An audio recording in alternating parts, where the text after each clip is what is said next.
Håfa Day students, I am Governor Lou Leon Guerrero. Welcome to PBS University. Our friends at PBS Guam and the Guam Department of Education put this episode together with some fun and exciting learning material to help you keep up with your studies. So thank you for joining us on another learning adventure. Sidzu Masi and have a great lesson.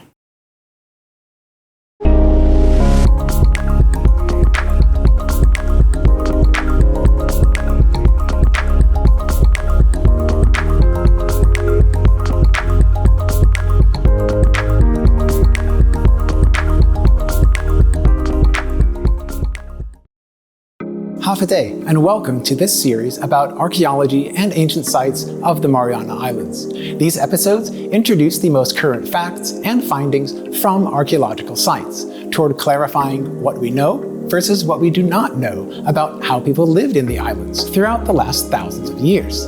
This knowledge can support diverse new discussions, perspectives, and interpretations. I hope that you like this series, and I look forward to learning more together.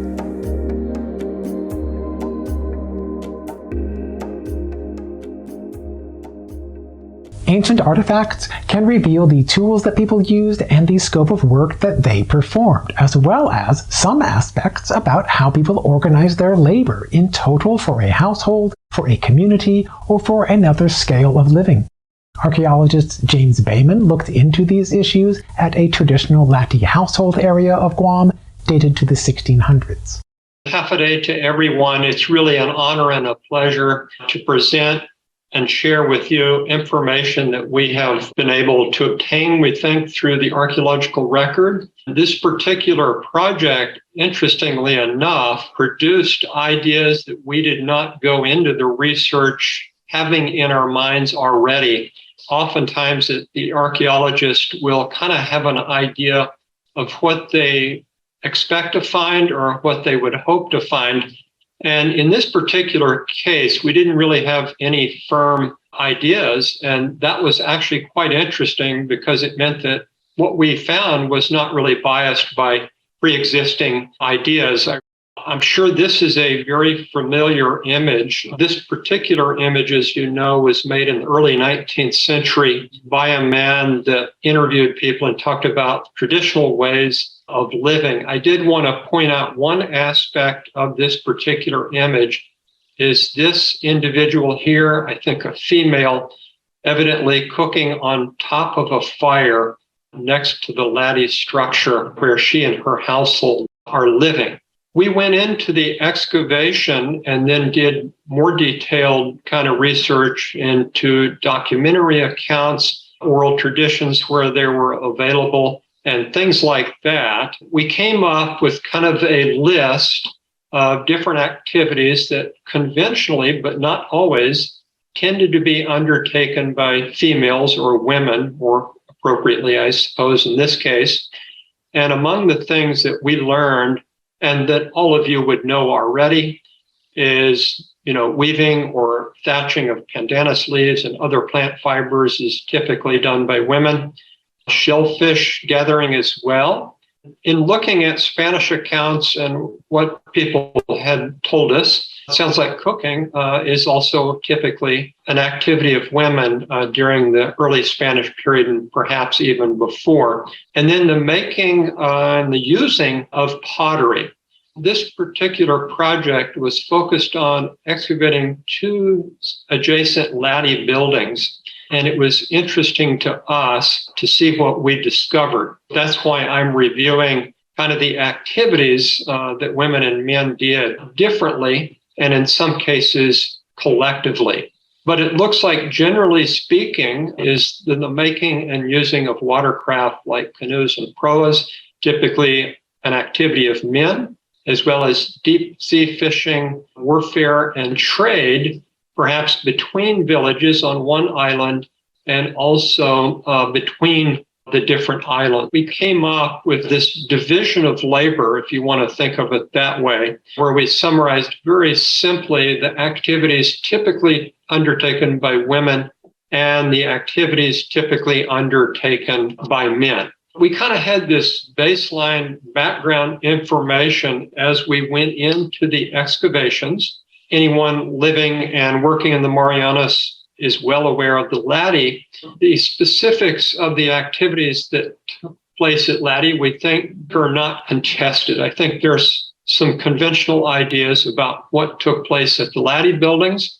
It was also our sense at the time that each Latte building was kind of the building or house, as it were, for an individual family. If you accept that as an assumption, it would suggest that anything you find at a Latte and its excavation is likely going to be duplicated at any other Latte where you might undertake an excavation. We wanted to look into that conventional way of thinking, at least by archaeologists. And it's not that we were challenging the assumption of archaeologists and others that everything that took place at one Latte also took place at every other Latte. But we wanted to look at the physical artifacts that we excavated to see if that was the case. In a sense, are all Latte buildings alike? I know all of you have seen many different Latte, and you would know that there's a lot of differences in terms of their height and their size. What was interesting about this particular Latte set is the Latte themselves are not so tall and not so large. Perhaps ironically, the archaeological record and the abundance of artifacts that we found indicated that it's an extremely rich archaeological site. So I guess that let me know that just because a site has large Latte does not mean the archaeological record is going to be richer or less rich. The same is true in this case with a Latte site where they're relatively small. One of the first things we did, though, was to cover the site with these orange pin flags at every place where we saw an artifact, very frequently a piece of ceramics, for example, so that we could get a sense of the distribution of artifacts at the site that might guide where we would start our excavations. This is a schematic map that we made as the excavation progressed.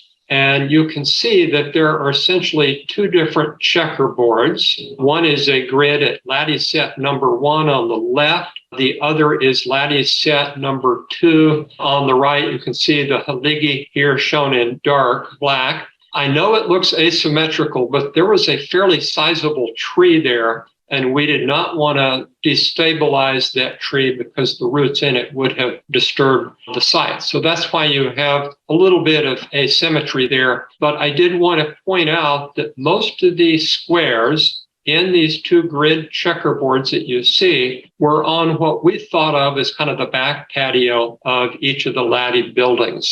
So this would be landward, and here's the seaward or ocean side. We started out excavating each of these squares one by one in Latte set number 1. And then in the next year and the third year, we continued excavating Latte set 2.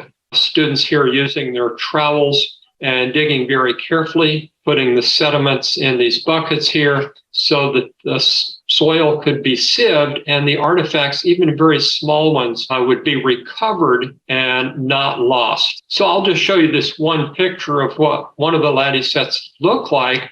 After we had completed the excavation, you can see the strings that were used to put in the grid still in place, and you can see a metric scale.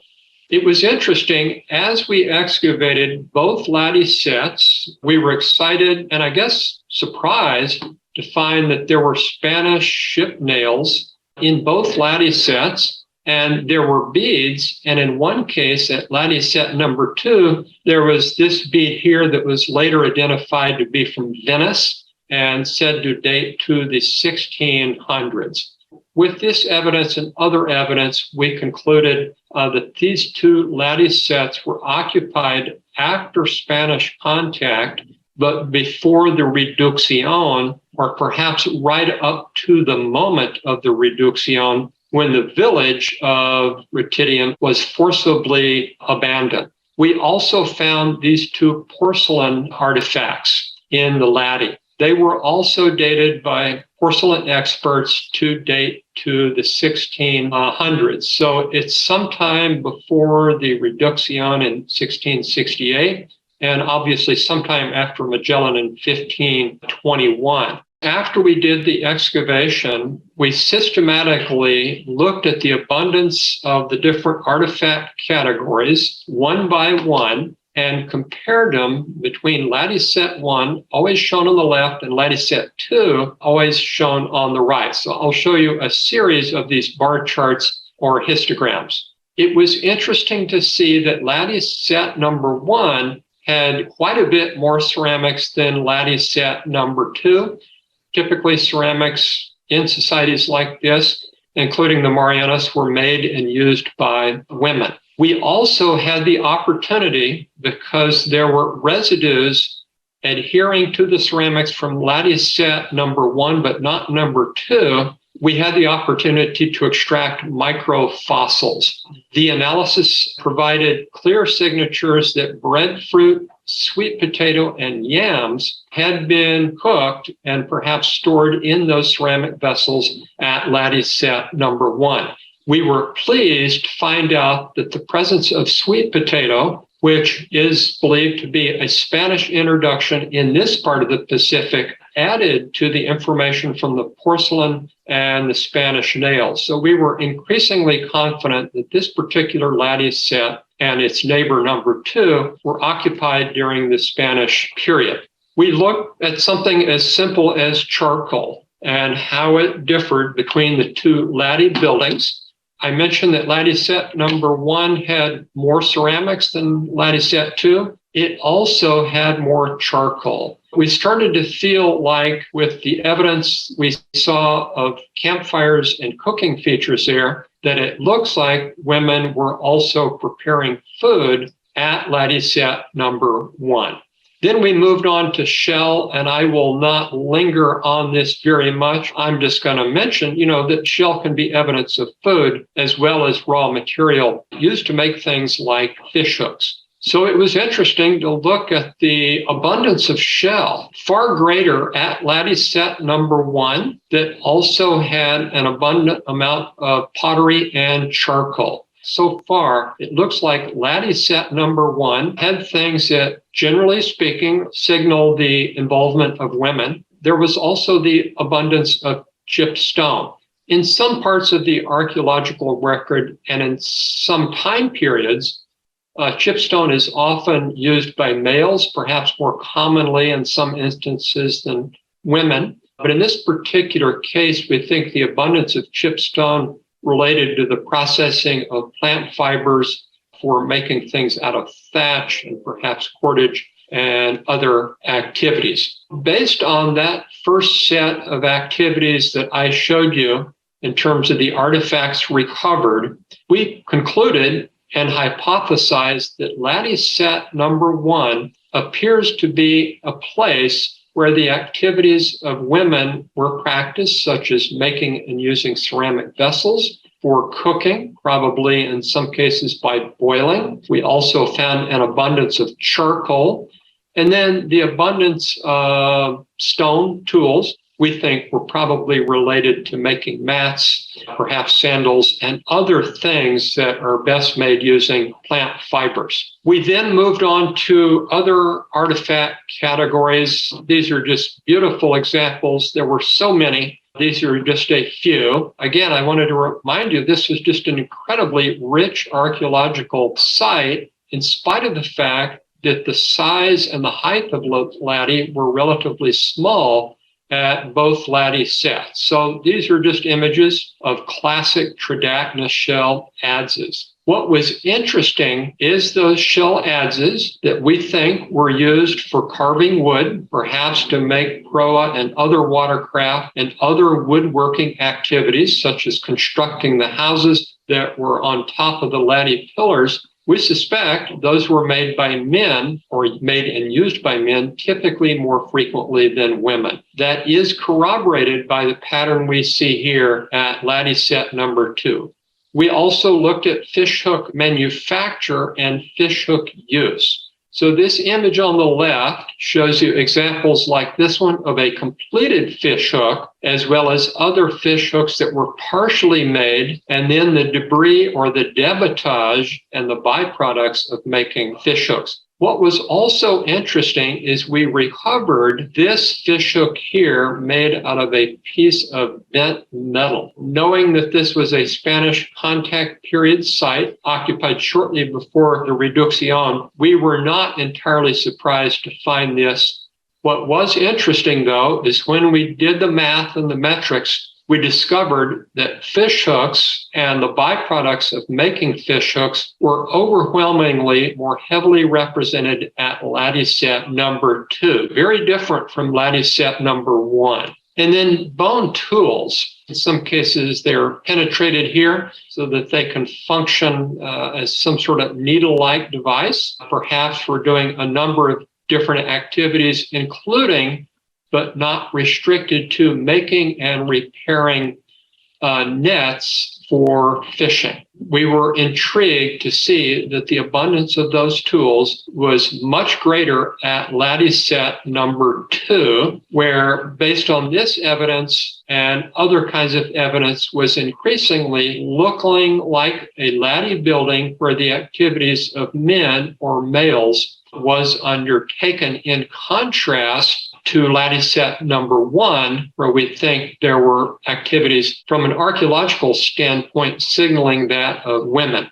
And then one of the final categories of material we looked at was the bead manufacture as well as bead use. We found those in both Latte buildings, 1 and 2. We found the greatest abundance by far of beads, shell, as well as this Venetian bead from Europe at Latte set number 2. That caused us to think that if males are out there doing inter-island travel and trade, and even visiting other islands or other villages, I should say, on the island of Guam, perhaps it's not surprising that we would find a greater abundance of beads at Latte set number 2. Based on the activities from an archaeological standpoint that we found in Latte set number 2, the abundance of adzes there indicated to us the use of adzes is for woodworking, not only for making proa canoes, but also probably weapons. We found clear evidence of the making and using of fish hooks.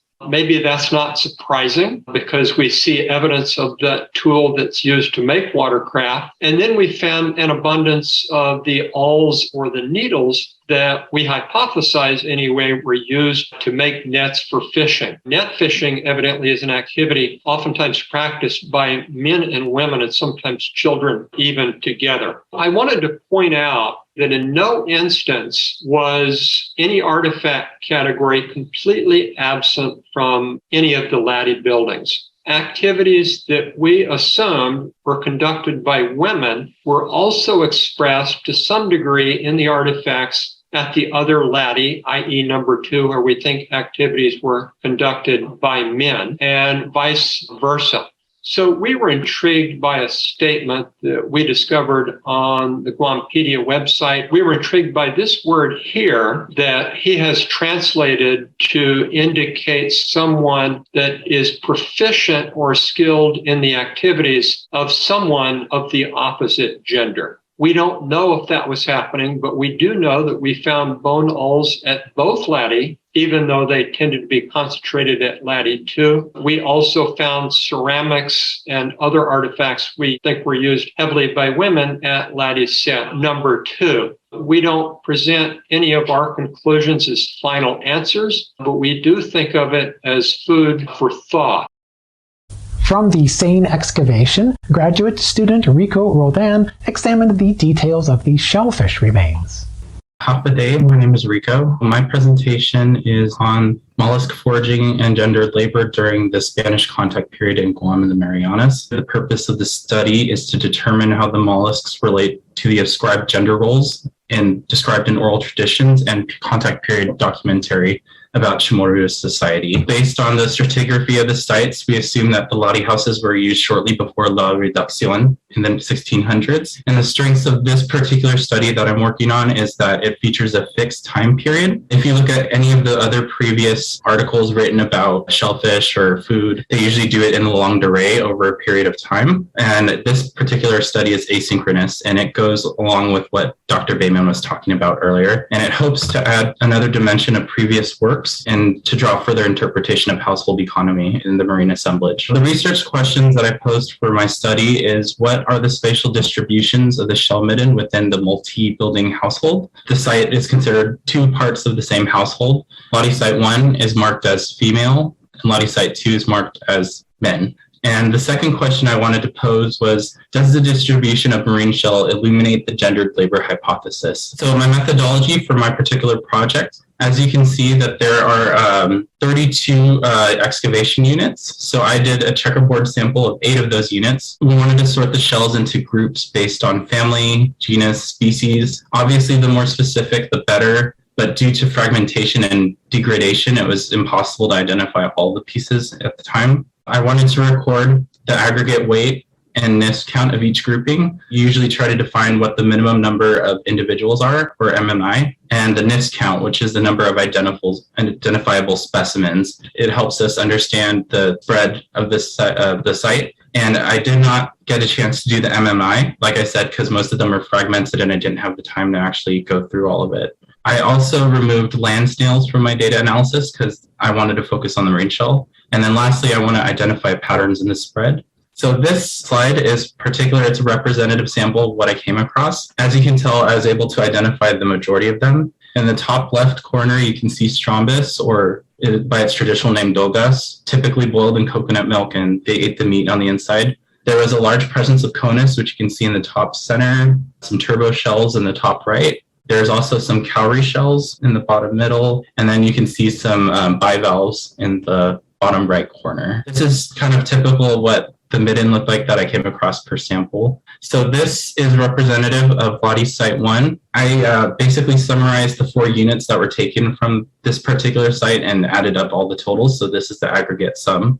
So this is my initial understanding of the data set, which I'm currently working on right now. As you can tell, the aggregate weight is pretty high, but the NIST count is relatively low, meaning the shells are quite dense. Another significant difference that you'll see in the next couple slides is that the tridacna between the two sites is identified more as food. On the women's side, I see very many tridacna adses because those were already sorted out by the time I got to the collections. The tridacna is ranked number 3 right here in terms of aggregate weight, but it's very little overall. And this might have to do with it being most predominantly used for tools. This is significant at the women's site because it's not identified as a work shell. And this is one of the inferences I'm currently working on right now. The next slide shows, as you can see in the top left, there's a few pieces of tridacna shell right there. It's a lot more fragmented than say what you'd find. This is a sample from the men's Latte set of that. This is Latte site 2. Already there's a significant difference. You can see significantly more unidentifiable shells. The differences between the unidentifiable shells between the two sites could possibly indicate different behavior practices due to shell processing. One of the assumptions that I currently am contemplating is whether or not this is a byproduct of tool making.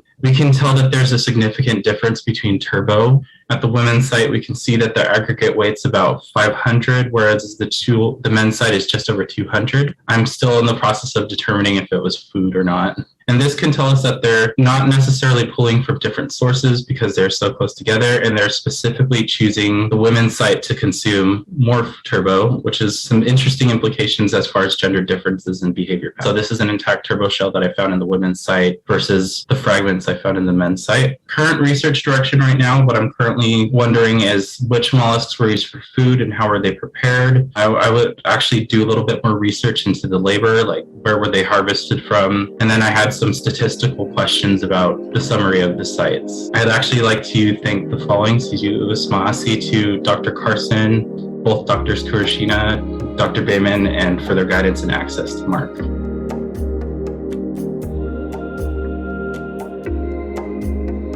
Thank you for joining us in learning about archaeology and ancient sites of the Mariana Islands. If you would like to access more details, then I encourage you to visit in person or online at the Micronesian Area Research Center of the University of Guam. or at the many other libraries, museums, and offices that work with historic preservation, archaeology, and ancient history. Thank you again for watching this program. I hope that you will continue to explore and discover more.